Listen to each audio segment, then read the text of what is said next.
Hi, I'm here in Oakwood, a few miles south of downtown Dayton at Hawthorne Hill. This big house was supposed to be the success home to Orville and Wilbur Wright.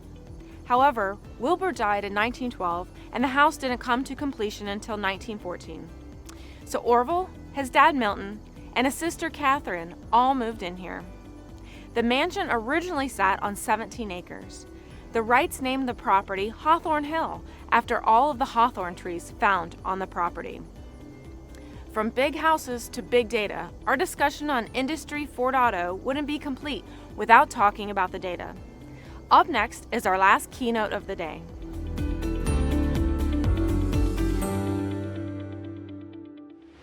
Own small business with headquarters right here in Dayton, Ohio. I also serve as the VP of Chapter Operations for Dayton-Wright FCA. And if you're interested in helping us make more events like WITS happen, reach out to me about sponsorships. And now it's my distinct pleasure to introduce Colonel Chuck DeStefani for our next keynote. Colonel Chuck DeStefani is the Air Force Chief Data Office, Chief Architect, and AFMC Liaison Officer. In this role, he delivers innovative data analytics capabilities to help reduce the decision cycle time across all Air Force warfighting domains and spearheads analytics initiatives in the logistics and information technology communities and PEOs under the Lifecycle Management Center. He is responsible for establishing data strategy and reference architecture that encompasses both air and space forces in alignment with federal law and national defense strategy.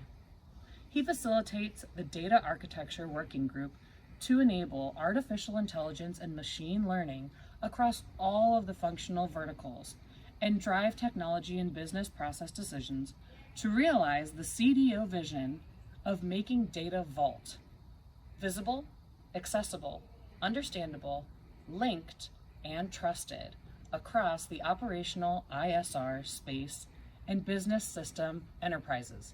Please join me in welcoming Colonel Chuck DeStefani.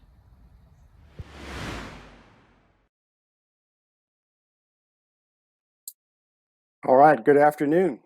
It's a pleasure for me to be here. Thank you, Kristen, for that wonderful introduction.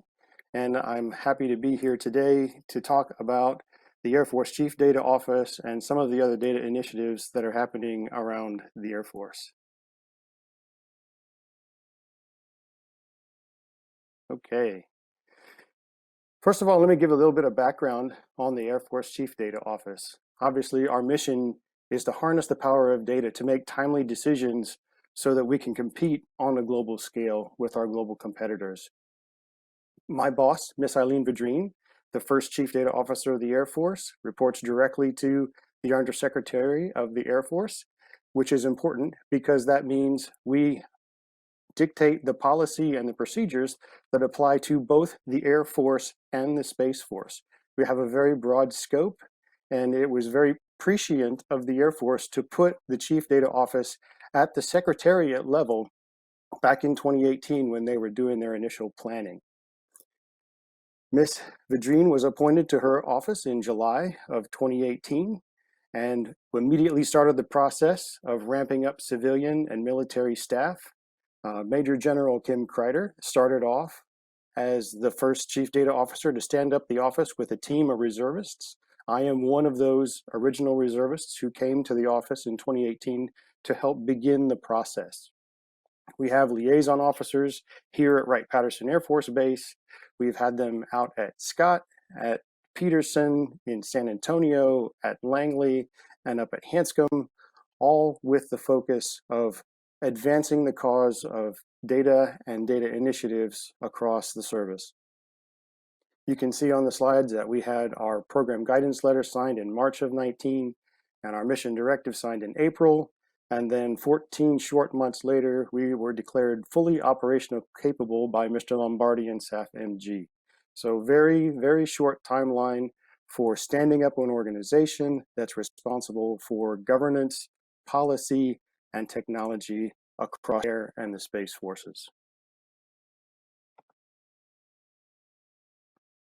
The problem space that the Chief Data Officer is trying to attack are is mainly summed up in the vault word that you heard about in the introduction: visible, accessible, understandable, linked, and trustworthy data. We started with that as a notional Air Force draft strategy. The Department of Defense liked it so much that they picked it up and should be announcing today from the Department of Defense CIO's office the release of the first DoD data strategy, which is that has the goals of Vault IS. It adds integrated and secure to visible, understandable, linked, and trustworthy. We have a large number of legacy systems over a broad functional spectrum that covers 5 operational domains. And our challenge is to make sure that we understand what's there, how to get to it, and how to make it useful to new sets of missions so that commanders can make better decisions in real time. You can see in the lower right the areas of data that we need to cover in our top policy and governance, from data quality to data discovery, data analytics, metadata management, and it all centers around the establishment of a governance structure where we can begin to have conversations at the enterprise level on where we agree and where we disagree on different data elements, and try to cross those seams across the organization to make machine learning possible, to make data synthesis possible, and to help us be more competitive and make better use of the industry tools that are available to us in the marketplace today.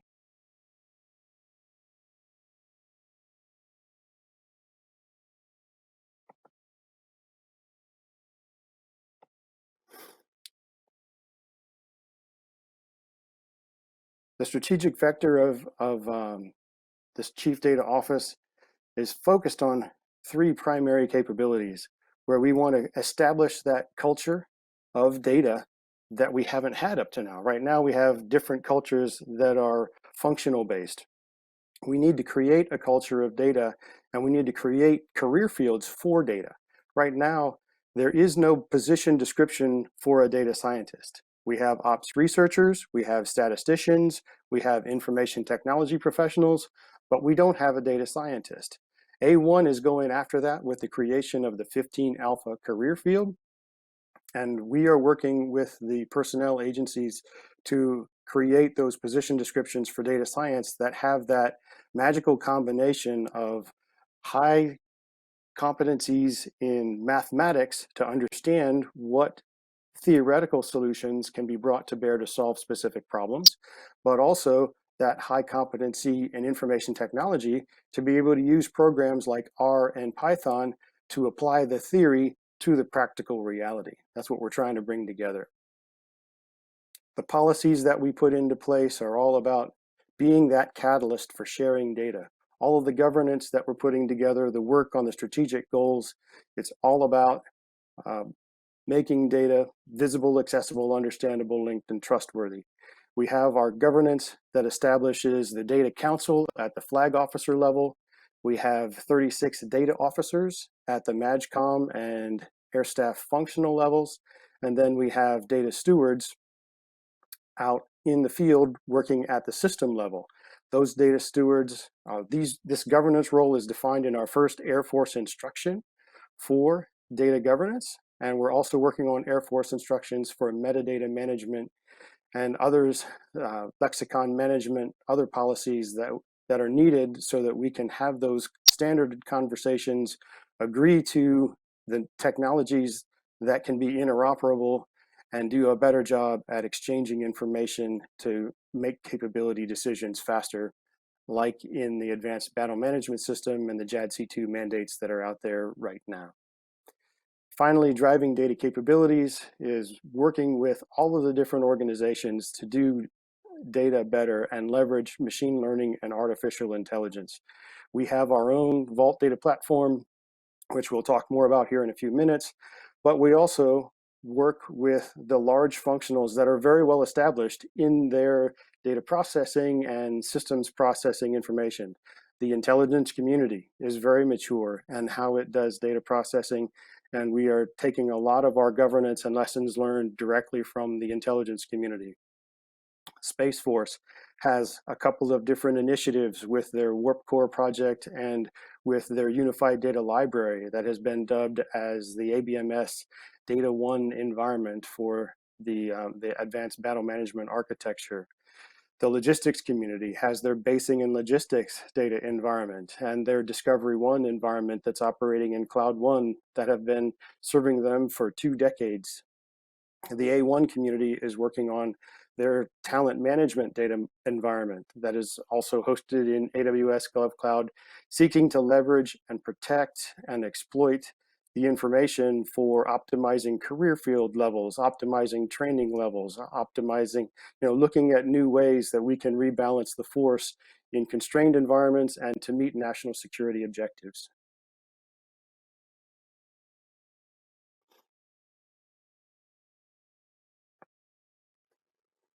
I've already mentioned our policies. That's where we started on this digital Air Force journey.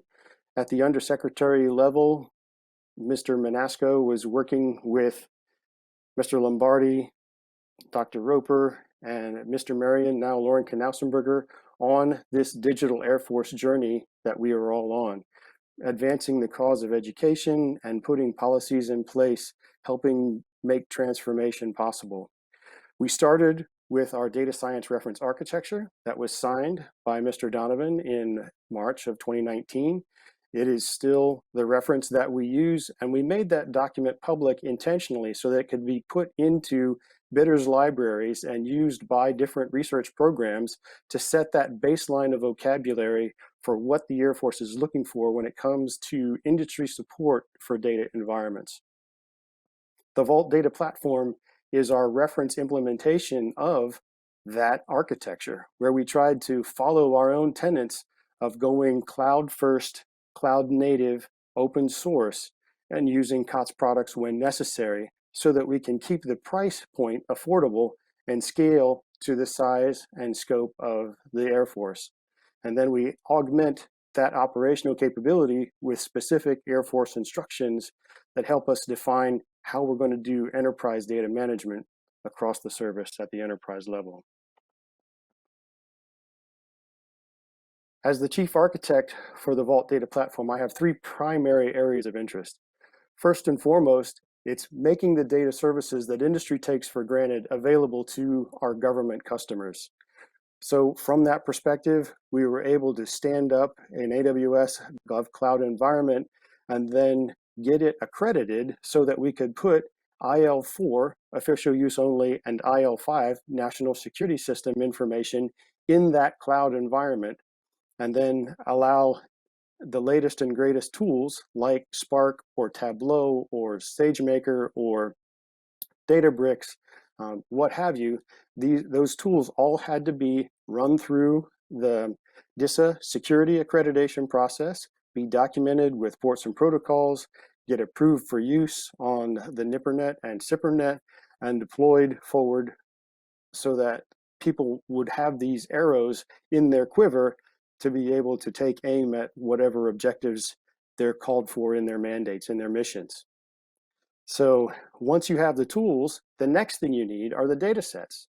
So we've been working very hard with the functional communities to make data accessible and visible, register it in the vault, look at things like data virtualization so that we can access data where it sits as opposed to spending a lot of time and building a lot of interfaces, moving copies of information around.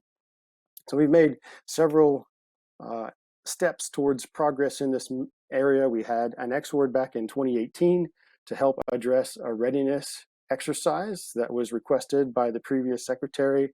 We just had a new XWORD, I'm sure most of you are aware, for Project Brown Heron, a General Wilson initiative, which is leveraging a U.S. Army Palantir Foundry environment to do COVID-19 readiness reporting. We have established relationships and interfaces with the Defense Finance and Accounting Service to make the Air Force Vault environment the distribution point for all DFAS data that's Air Force service related. We have a link to the DoD's Advana data warehouse where we're receiving and sharing COVID-19 reporting data. So a lot of information is available that can be leveraged buy the tools in the cloud, which brings us to the analytics partnerships. The third line of effort is doing education efforts like this one to let people know that these tools and these data sets are now available for consumption, for experimentation, for use case support and generation. We started with the Air Force Civil Engineering Center, the Installation and Mission Support Center out of San Antonio. You'll hear from Mark Vanderveer in the panel session coming up next, and he will tell you all about the great work that the civil engineering community has achieved with these techniques and tools for managing $17 billion worth of Air Force real property. In the 2 years that we've been live on the Vault, we have grown from a single project in April of 2019 up to where we are now with over 50 projects running on IL5 in NIPR and IL6 in SIPR in tenants with tenants that include the F-35 JPO, the Air Force Manpower Analysis Agency, the Air Force Analytic Community, some of the PEO-BES initiatives, PEO initiatives, doing data prep, getting in advance of their go lives. So it's an exciting time. The growth has been tremendous, and you can see a little bit more about the facts and figures of the growth here on this journey that we've been on with the Vault since July of 2018. It started with a simple contract award. In 4 months, we had an IL4 ATO, and we worked that initial OASIS readiness execution order to collect information to get that rolling. By January, we had our IL5 ATO, and you can see how we've grown to add the Tableau service. I go from 200 users to 2,000 users. We've added different small business innovation research projects, like the swim lane product was developed out of CyberWorks out at Colorado Springs. We have the ability in our data lab concept to work with small businesses and large businesses to go through a component level security assessment and do experiments with new tools and products against operational data sets. That's what makes this environment unique and exciting. And March of this year, as we all know, COVID-19 happened. And as a result of that, our office got involved with the crisis action team and the analytics community and the DoD COVID-19 reporting. We established an automatic user account creation process so that a person with a valid PKI token can be automatically granted a Vault user account. We established an R Shiny server for the A9 community and AFRL, who were building R applications in R to be able to make those available Air Force wide.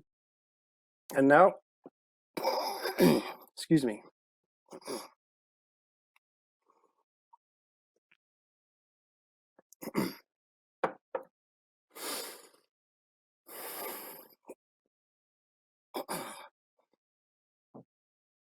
We're continuing to expand those services with adding tools like Trifacta for data processing and curation, and NNCompass, which is a machine learning unstructured to structured data capability that is used in the intelligence community that we're bringing to NIPR and SIPR. We're continuing to add live data feeds and expand the work that's going on in the SIPR environment. And as you can see on the lower left, the statistics on some of our growth has gone from 200 to 2,000 users. An initial single Tableau project with 60. Well, it looks like we have lost Colonel DeStefani for a moment for his presentation there. We'll try to pick him back up if he gets any time to reconnect. Just let us know, Colonel DeStefani, if you make the connection back and are able to participate. I do see a few questions coming in as we look through this. We have a question around the new data services with the space and airborne ISR data that largely seems to be hitting the floor unused. We wanted to talk to him a little bit more about that citizen data analyst and some of the topics relative to balancing the data scientist roles and responsibilities, and how organizations can pivot to support that need for the growth in the personnel. But hopefully what we can do is, if we need to, we'll type these questions up. We'll get with Colonel DeStefani to see if we can at least add either some chart content based on the questions that we've received thus far, and we'll add those to the notes. So we are getting word that maybe Colonel DeStefani is back online. Colonel DeStefani, are you with us, sir? Yeah, it looks like we're still having some difficulty getting him back into the studio here. So what we'll go ahead and do is document some more of these questions, see if we can get him back online, and maybe go to wrap up, because we do have a tight timeline. I think there's 8 minutes left in his presentation before we're to go to break. We'll maybe give it a few more minutes to keep this chat open for any questions that folks had. Like I said, we had the kind of weapon system data issue, the data scientist versus the citizen data analyst, how organizations can cut to that. I think maybe projected results of the Project Brown Heron comes to mind. And then one of the things that I'm kind of interested in is, how are we going to take these component enterprise data centers relative to a centralized chief data officer and a data environment around that, and how do we mesh that up from a user perspective? How do we go into that environment and poise for the long term for our organization investment of dollars? Where do we kind of pivot to, and what is that timeline going forward?